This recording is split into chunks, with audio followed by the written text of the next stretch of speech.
जी, अस्सलाम वालेकुम and welcome back to graphic designing course lecture 5। और आज जिस चीज़ के ऊपर हम वर्किंग करेंगे वो है रास्टर टू वेक्टर। रास्टर वो फाइल होती है जो पिक्सेलेट हुई होती है। पिक्सेलेट मतलब ब्लर हो गई या उसके क्लियर नहीं होगी, ठीक है, एचडी नहीं होगी। उस डिज़ाइन को हम वेक्टर में कन्वर्ट करेंगे और वेक्टर वो फाइल होती है जिसका कलर चेंज किया जा सके, उसका साइज़ बड़ा या छोटा करें तो वो बिल्कुल भी पिक्सेलेट ना हो, ठीक है। पिक्सेलेट मतलब ब्लर ना हो। तो उसके ऊपर आज हम वर्किंग करेंगे। हम सिंपली गूगल पे जाते हैं और कोई एक लोगो उठा लेते हैं जो कि पिक्सेलेट हुआ हो, मतलब क्वालिटी उसकी लो हो, ब्लर्ड हो। यहाँ पे हम लिखते हैं लेट्स सपोज किस चीज़ को सर्च करें हम। कोई लोगो सर्च कर लेते हैं और वो पेप्सी का लोगो कर लेते हैं, कोका कोला लोगो, ठीक है। मैं वो चीज़ करना चाह रहा हूँ जो मतलब आपके लिए ईज़िली अंडरस्टैंड कर सकें और सिंपल वर्किंग के साथ हो। फिर आप उसको ज़ाहिर है कि मास्टर करते जाएँगे, वो ज़्यादा बेटर होता जाएगा। अच्छा, ये पेप्सी का लोगो है और मैं चाहता हूँ कि मैंने ये वाला जो आइकन है इसका, मुँह खुला हुआ, ठीक है, मैंने इसको कन्वर्ट करना है ताकि मैं इसका कलर चेंज कर सकूँ या इसकी फ़ाइल एचडी करनी है। मेरे पास कोई ऐसा बंदा आता है जो कहता है कि मुझे ये मेरे पास लोगो तो पड़ा हुआ है पर ये बड़ा ना वो क्या कहते हैं, लो क्वालिटी में मुझे एचडी चाहिए और कलर भी चेंज करना है, ठीक है। ऐसे काम के लिए फिर हम रास्टर टू वेक्टर वाला वर्क करते हैं। इसको इसकी टर्म ये यूज़ होती है रास्टर टू वेक्टर। तो अगर नॉर्मल लैंग्वेज में कहीं लो क्वालिटी से हाई क्वालिटी कन्वर्ट करना और वेक्टर फाइल में, ठीक है। यहाँ से मैं कोई भी एक साइज़ ओपन कर लेता हूँ आर्टबोर्ड का और सिंपली वो जो कॉपी की हुई थी इमेज उसको पेस्ट कर लूँगा, ठीक है। पेस्ट करने के बाद ये मेरे पास ऐसे शो हो जाएगी और मैं यहाँ पे इसको चारों कॉर्नर से बड़े करने के लिए मैंने आपको बताया था आल्ट और शिफ्ट दोनों प्रेस करने हैं, ठीक है।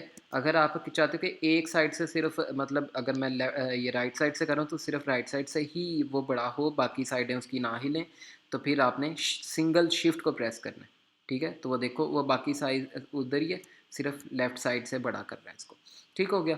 बहरहाल मैं इसको बड़ा कर देता हूँ ताकि आपको नज़र आ जाए। अच्छा, अगर मैं इसको जूम करूँ, ठीक है, तो देखो ये पिक्सेलेट हो गया, इसको बोलते हैं पिक्सल। एक एक जो डब्बा नज़र आ रहा है ना, ये आपकी स्क्रीन का पिक्सल होता है, इसीलिए इसको वर्ड बोलते हैं पिक्सेलेट। तो ये पिक्सेलेट हो गया मतलब आपको पिक्सल शो होने लग गए। मैं चाहता हूँ कि ये शार्प हो, जितना मर्जी मैं इसको जूम कर लूँ, ये देखो ये पिक्सेलेट ही रहेगा। बट ये वेक्टर फाइल होती तो ऐसा ना होता, ठीक है। कंट्रोल ज़ीरो प्रेस करूँगा तो अपना जो आर्टबोर्ड है एग्जैक्ट साइज़ में आ जाएगा। जैसे मैंने अभी ये प्लस किया हुआ है, मैं चाहता हूँ पूरा आर्टबोर्ड अब मुझे शो हो जाए, तो मैं क्या करूँगा, कंट्रोल ज़ीरो, और अगर आप मैकबुक यूज़र है तो कमांड ज़ीरो, ठीक है। तो ये आर्टबोर्ड बिल्कुल आपके फ्रंट पे आ जाएगा, पूरा का पूरा आर्टबोर्ड, ठीक हो गया।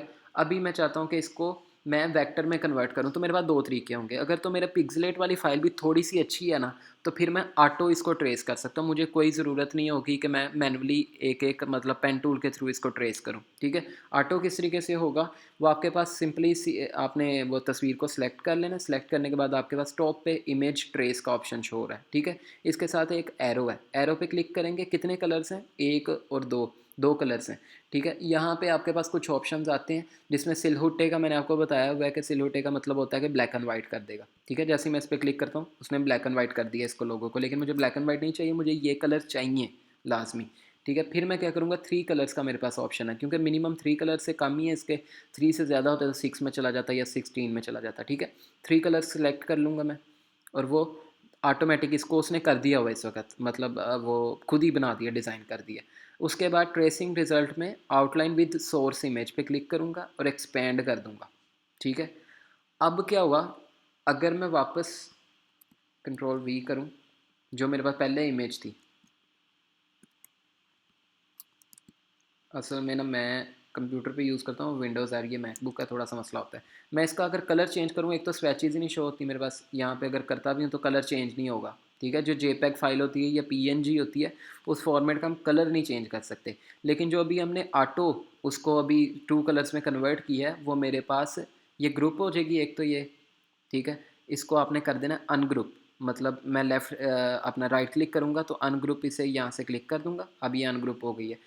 अब इस फाइल में तो मैंने आपको दिखाया था कि पिक्सेलेट है, ये वो तस्वीर ही है, मैंने साइड पे आपके मतलब वो रख दी है।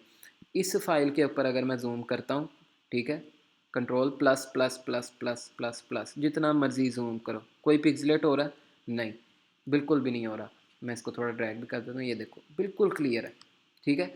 यही इसका फ़ायदा होता है वेक्टर फाइल का। अब कंट्रोल ज़ीरो कर दूंगा, आर्टबोर्ड वापस आ जाएगा। अब मैं किसी एक चीज़ का कलर चेंज करना चाहता हूँ, उसके लिए मुझे सिंपली इसको सेलेक्ट करना होगा, ठीक है। ये सिलेक्ट किया मैंने इसको, और मैं इसको येलो कलर दे दूँगा, ब्लू कलर दे दूँगा, मेरा दिल किया तो मैं ऑरेंज दे दूँगा, नीचे वाले कलर को मैं पिंक कलर दे देता हूँ। मैं इसका कलर भी चेंज कर सकता हूँ, ये होता है वेक्टर फाइल, ठीक है। इस तरीके से आप इसको कर सकते हो, क्या कहते हैं, रास्टर टू वेक्टर। ये तो ऑटो तरीका हो गया। एक अब करते हैं कि जी हमने करना है इसको मैनुअली, तो वो सिंपली आपने पेन टूल से आपको करना पड़ेगा, और पेन टूल का तरीका मैंने आपको बताया हुआ है। आपने, अच्छा वो मैंने आपको तब भी एक बात की थी कि सर्कल के अंदर 4 हिस्से होते हैं, वो क्यों मैंने बात की थी मैं यहाँ पे आपको दिखाता भी हूँ। सॉरी, ये मैंने स्क्वायर ओपन कर लिया, एलिप्स टूल, ये देखो। अभी मैं यहाँ से डायरेक्ट सिलेक्शन टूल करता हूँ। 4 क्वार्टर्स होते हैं एक सर्कल के अंदर, इसलिए 4 एंकर पॉइंट्स भी होते हैं आपके पास। जैसे ही मैं एक डिलीट करूँगा, पीछे 3 रह गए, फिर एक डिलीट किया, ठीक है। ये आपके पास 4 एंकर पॉइंट्स थे। अभी मैं इसको कंट्रोल ज़ी करता हूँ, पहला एंकर पॉइंट, दूसरा एंकर पॉइंट, तीसरा एंकर पॉइंट, 4 एंकर पॉइंट। इसलिए मैं कहता हूँ एक सर्कल के 4 हिस्से होते हैं, ठीक है। अब जब मैं अगर ट्रेसिंग में आपसे बात करूँगा ना, आपको समझ आ जाएगा। मैं अब ये एक पूरा यहाँ पे ये एक सर्कल का हाफ है, तो मैं डायरेक्टली अगर इधर से करता हूँ, मैं मतलब एक पॉइंट से लेके दूसरा जो पॉइंट कॉर्नर बन रहा है उस पर जाके क्लिक करके ड्रैग करूँगा, तो देखो वो एग्जैक्ट शेप नहीं पकड़ेगा। तो मुझे क्या करना पड़ेगा, इस शेप को 2 हिस्सों में लेकर चलना पड़ेगा। कंट्रोल ज़ी करता हूँ। अब मैं पहले इस हाफ तक बनाता हूँ इसको, ठीक है। ड्रैग करूँगा, एडजस्ट करूँगा उसके अकॉर्डिंग आउटलाइन के, और फिर मैंने आपको बताया था कि एंकर हमेशा क्लोज करके जाना है, एक हैंडल क्लोज करके जाना है एंकर पॉइंट पे, तो वो क्लिक करूँगा। फिर अगली मैं दोबारा से कर्व क्रिएट करूँगा, ऐसे पॉइंट टू पॉइंट लेकर चलूँगा, तो देखो मैं एग्जैक्ट शेप लेकर चल सक रहा हूँ, ठीक है। अब ये जो कर्व है ना, वो तो प्रॉपर सर्कल में थी, इसलिए हमने उसे 2 हिस्सों में कन्वर्ट कर दिया। ये छोटी सी कर्व है, तो हम इसको सिंपली डायरेक्ट ही कर लेंगे। मैं सिंपल यहाँ पे क्या कर रहा हूँ, ये एक हैंडल मैंने क्लोज कर दिया था। अब मैं आखिरी हैंडल पे जाऊँगा, जो आखिरी एंकर पॉइंट है, उस पर क्लिक करके ड्रैग कर दूँगा, ड्रैग करके एडजस्ट करूँगा उसको उसके अकॉर्डिंग कि मेरी शेप बंद हो जाए। ये मेरी एक शेप क्रिएट हो गई, और इसी तरीके से मैं दूसरी शेप को भी क्रिएट कर लूँगा, जो कि यहाँ से मैं स्टार्ट करूँगा। ये प्रॉपर सर्कल है, इसको भी 2 हिस्सों में मैं लेकर चलूँगा। पहले एक पॉइंट क्रिएट किया, अच्छा इसको एग्जैक्ट मैं अच्छे तरीके से भी लेकर चल सकता हूँ, बट अभी क्योंकि क्लास चल रही होती है, मैं ज़्यादा टाइम नहीं लेकर चलता उसकी स्मूथनेस में, तो आप उसको कर लेकर चल सकते हो, ठीक है। सेकंड पॉइंट क्रिएट किया, क्लोज़ किया उसका एक हैंडल। अच्छा यहाँ से मैं इसकी ये फिल को ख़त्म कर दूँगा, वो इसलिए क्योंकि फिर मुझे वो नीचे नज़र नहीं आएगा, ठीक है। एंकर पॉइंट क्लोज़ किया, सेकंड उसकी कर्व को बनाया, और फिर मैंने एंकर पॉइंट क्लोज़ किया, और लास्ट में मैंने इसकी कर्व को क्रिएट कर दिया। अच्छा ये एग्जैक्ट मैं उसके साथ साथ नहीं लेकर चला, क्योंकि वो थोड़ा सा मैंने एंकर पॉइंट ऊपर रख दिया था। अब मैं आई ड्रॉपर टूल यूज़ करूँगा कि जो मेरा नीचे लोगो में कलर है वो ही इसके अंदर फिल कर दे। तो सिंपली इस पर मैं एक दफ़ा क्लिक कर दूँगा, शेप मेरी सिलेक्ट है पहले से, ठीक है। ये क्लिक किया, अब उसने वो कलर दे दिया। अगर मैं चाहता ये पिंक देना चाहूँ, तो मैं सिंपली आई ड्रॉपर टूल से पिंक कलर दे दूँगा, ठीक हो गया। तो इस तरीके से मैनुअली आप इसको ट्रेस कर सकते हो, वो कोई भी शेप होगी आप उसको मैनुअली पेन टूल के साथ ट्रेस कर सकते हो, बट वो बहुत टाइम टेकिंग काम होता है ये, ठीक है। तो आप इसको किसी भी चीज़ को वेक्टर में कन्वर्ट कर सकते हैं। दोनों तरीके मैंने आपको बता दिए। मैनुअली अच्छा खासा टाइम ले जाता है, और अगर आप ऑटोमेटिक करें तो उसमें फिर तस्वीर को भी थोड़ा सा अच्छे रेजोल्यूशन में होगा। अगर बिल्कुल ही ब्लास्ट हुई होगी तस्वीर, बिल्कुल ही पिक्सलेट हुई होगी, फिर वो ऑटोमेटिक ट्रेस नहीं करेगा, या उसके कॉर्नर बड़े शॉर्ट हैं, एजेस बड़े छोटे हैं, तो फिर वो उसको वहाँ से कहीं ना कहीं ख़राब कर देगा। इसलिए फिर आपको मैनुअली करना पड़ता है। तो दोनों तरीके मैंने आपको बता दिए। पेन टूल के यूज़ से आप किसी भी शेप को कन्वर्ट कर सकते हैं, वो कोई भी लोगो हो, किसी भी लोगो के ऊपर आप वर्किंग कर सकते हो, ठीक है। फर्दर हमारी क्लास कौन सी है, हम उसके अंदर फर्दर बात करेंगे कि कौन कौन सी चीज़ें हमारी और इस कोर्स के अंदर इंक्लूड है। नेक्स्ट लेक्चर में मुलाकात होगी। आई होप कि ये जो लेक्चर था आपके लिए बेनिफिशियल होगा। अपना ख्याल रखिएगा, और अपने रिमार्क्स और अपने रिव्यूज़ ज़रूर कमेंट में दीजिएगा। अल्लाह हाफिज़।